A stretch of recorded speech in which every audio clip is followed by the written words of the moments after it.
దేవుడు చిన్న గొంతుకలను సైతం గొప్ప కార్యాలు చేయడానికి వాడుకుంటాడు.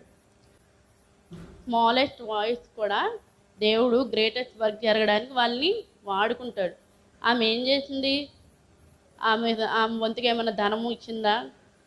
లేకపోతే వారితో కూడా ఎక్కడికైనా ప్రయాసపడి వెళ్ళిందా? ఏమీ చేయలేదు. జస్ట్ ఒక మాట పలుకుతూ వచ్చింది. దేవుని గురించి ఏం చేసిందంటే పరిచయం చేసింది. ఆమె చేసిన గొప్ప పని అదే. పెద్ద ఖర్చుతో కూడింది ఏం కాదు, కానీ అది ఖరీదైందే. ఖర్చుతో కూడింది కాదు కానీ ఖరీదైంది. ఎందుకు? అతడు అన్యుడు. అతనికి ఏం కావాలి? డబ్బున్నా లేక పేరున్నా ఏమున్నా అతనికి కావాల్సిందేంటి? ప్రస్తుతానికి స్వస్థత. అది అది దొరకాలంటే మార్గం చూపించింది. పాపం ఎటు తోచని పరిస్థితి అతన్ని.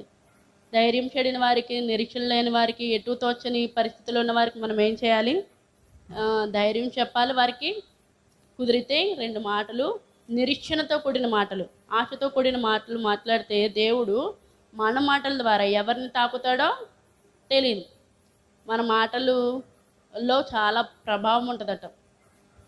మన మాటల్లో ప్రభావం ఉంటుంది. కాబట్టి మనం ఏం చేయాలంటే ఇతరులకు మన విశ్వాసాన్ని చాటాలి. రెండోది, మనకు తెలిసిన విషయాన్ని చెప్పాలి. ఎందుకు అంటే మన మాటలు ఎదుటి వ్యక్తికి స్వస్థతనివ్వచ్చు, సమాధానం చేకూర్చవచ్చు, రక్షణ కూడా అనుగ్రహించవచ్చు. మన చిన్న మాట, ఆ చిన్న మాట ఆమె చెప్తూ